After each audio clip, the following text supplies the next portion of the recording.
So നമ്മളിപ്പോൾ വെളിയിലോട്ട് പോകാൻ ഇവിടെ ഒരു ഫാക്ടറി ഔട്ട്ലെറ്റ്സിന്റെ ഒരു സ്ട്രീറ്റ് ഉണ്ട്, അവിടെയാണ് പോകുന്നത്.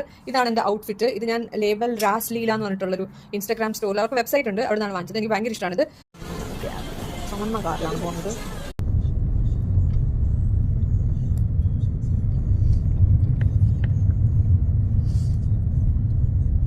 സോ നമ്മളിവിടെ എത്തി. ഭയങ്കര വെയിലാണ്, എനിക്ക് കണ്ണ് തുറക്കാൻ പറ്റുന്നില്ല. ഞാൻ ഷെയ്ഡിലോട്ട് വന്നു.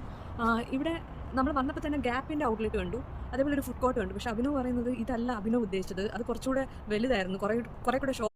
ഇവിടെ ഏതായാലും ഇരിക്കാനൊക്കെ സ്ഥലങ്ങളുണ്ട്. ഇവിടെ ഇരുന്ന് ലിസ്റ്റ് ഓഫ് ഷോപ്സ് നോക്കിക്കൊണ്ടിരിക്കുകയാണ്. ഞാൻ എൻ്റെ വ്ളോഗിങ് കണ്ടിന്യൂ ചെയ്യുന്നു. ഇന്ന് എൻ്റെ ഹെയർ സ്റ്റൈലും എൻ്റെ മേക്കപ്പ് ഒക്കെ കൊള്ളാം, because I wiped off all my makeup. എന്നിട്ട് ഞാൻ ലിപ്സ്റ്റിക്ക് മാത്രമേ ഇട്ടിലാണ് ആദ്യം പോകുന്നത്. അങ്ങനെയുണ്ടെന്ന് എല്ലാത്തിനും ഓഫറുണ്ട് ഇവിടെ. സോ പക്ഷേ ഇവിടെ മിക്കവാറൊക്കെ ഏകദേശം ഒരേപോലത്തെ ഔട്ട്ഫിറ്റ്സാണ്. എനിക്ക് വലിയ ഇൻട്രസ്റ്റിംഗ് ആയിട്ടൊന്നും തോന്നിയിട്ടില്ല. എനിക്ക് ഗ്യാപ്പിൻ്റെ ഒരു ഷർട്ട് ഞാൻ ട്രൈ ചെയ്തിട്ട് എനിക്ക് ഇഷ്ടപ്പെട്ടില്ല. അതിൻ്റെ ഫിറ്റിംഗ് ഭയങ്കര ഒരു ഓക്വേർഡായിട്ട് തോന്നുന്നു. പക്ഷേ this place is not all small. ഇങ്ങനെ അങ്ങോട്ട് നീണ്ട് നിവർന്ന് കിടക്കുകയാണ് കേട്ടോ. ഇഷ്ടം പോലെ ഉണ്ട് കടകൾ. Let's see. ലിവൈസ് ഉണ്ട്. ലിവൈസ് എനിക്ക് ഇഷ്ടപ്പെട്ട ബ്രാൻഡാണ്. Let's see that. ഗ്യാപ്പിൽ നിന്ന് ഞാൻ ഒന്നും വാങ്ങിച്ചില്ല, പക്ഷേ ബില്ല് ചെയ്യാൻ വന്നപ്പോൾ ഒരു ബ്രേസ്ലെറ്റ് എനിക്ക് ഇഷ്ടപ്പെട്ടു. അതിൽ ഒരു ഓഫറും ഇല്ലായിരുന്നു. $12 ആയിരുന്നു.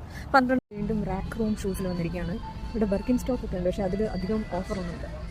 എനിക്കൊരു സാധാരണ കാഷ്വൽ വെയർ ആയിട്ടുള്ളൊരു ഫുഡ് വെയർ, സാൻഡൽസ് പോലത്തെ വേണമെന്നുണ്ട്.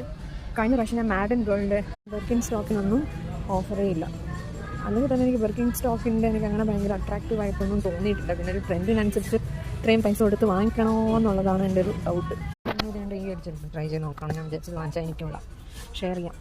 കളർഫുൾ സ്നീക്കേഴ്സ് ഒക്കെ ഉണ്ട്. എനിക്ക് വാങ്ങിക്കണമെന്ന് തോന്നി, പക്ഷേ പ്രശ്നം എന്ന് പറഞ്ഞാൽ ഒരു കളർ വാങ്ങിച്ചു കഴിഞ്ഞാൽ എനിക്ക് തൃപ്തിയാവില്ല. അപ്പോൾ വേറൊരു കളർ വേണമെന്ന് തോന്നും. ഫാക്ടറി ഔട്ട്ലെറ്റ്സിൻ്റെ ഒരു കേന്ദ്രമാണിത്. അതുകൊണ്ട് തന്നെ ഇവിടെ ഇപ്പോൾ നമ്മൾ സ്റ്റോഴ്സിൽ കിട്ടുന്ന അത്രയും സ്റ്റൈൽസ് ഒന്നും ഇവിടെ കിട്ടുന്നില്ല. പക്ഷേ കുറേയൊക്കെ ഉള്ളതെല്ലാം ഡിസ്കൗണ്ടിൽ കിട്ടും, അത്ര മാത്രമേ ഉള്ളൂ. ബട്ട് ഓൾഡ് നേവിയിലോട്ട് കയറുകയാണ്. എനിക്കിവിടെ പോകാൻ ഭയങ്കര എക്സൈറ്റ്മെൻ്റ് ആണ്. ഇവിടുത്തെ മിക്കവാറും എനിക്ക് ഇഷ്ടപ്പെടാറുണ്ട്. മാർക്കിൻ സ്പെൻസർ പോലത്തെ ഒരു ബ്രാൻഡാണിത്. ഒരു അടിപൊളിയാണ് ഇവരുടെ ക്വാളിറ്റി വൈസ്. കഴിഞ്ഞ വർഷം ഞാൻ ഇവിടുന്ന് വാങ്ങിച്ചിട്ടുണ്ട്. പ്രാവശ്യം എനിക്ക് വാങ്ങിക്കണമെന്നുണ്ട്. ഒരുപാട് ഓപ്ഷൻസ് ഉണ്ട് ഇവർക്ക്. ഈ ഒരു ഡെനിം ഷർട്ടും ഈ ഒരു ബോയ് ഫ്രണ്ട് ഫിറ്റ് ജീൻസും. ഒർലാൻഡോയിൽ വന്ന ഡിസ്നിയുടെ ഒരു ഷോപ്പില്ലാതെ അവിടെ പോകാൻ. ഡിസ്നിയുടെ ഒരു ഷോപ്പാണ്, എല്ലാം ഡിസ്നി ടീമിലുള്ളതാണ്. ഇഷ്ടംപോലെ T-shirt, clothes, gift items, toys ഒക്കെ ഉണ്ട് ഇവിടെ. ചിന്നൊരു ഹെയർ ബാൻഡ് നോക്കാൻ വന്നതാണ്. ഞാനിങ്ങനെ ചുമ്മാ നോക്കുന്നത്. എനിക്കിങ്ങനെ നമ്മൾ ഫുഡ് കോർട്ടിലാണ് വന്നിരിക്കുന്നത്. അവിടെ എന്ത് ഫുഡാണ്? Brazilian food കേസാവുക.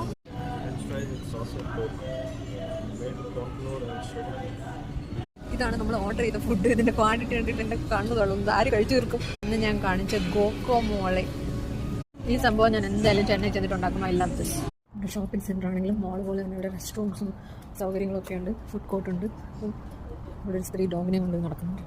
അവരുടെ കയ്യിലുണ്ടായിരുന്ന കൊച്ചു പട്ടിക്ക് എന്നെ കണ്ടപ്പോഴത്തേനും എന്തോ ഒരു അട്രാക്ഷൻ തോന്നി. എൻ്റെ നേരെ വന്നു. ഞാനൊന്ന് ഒതുങ്ങി. അപ്പോഴത്തേനും അയാൾ വലിച്ചുകൊണ്ടെന്ന് പോയി.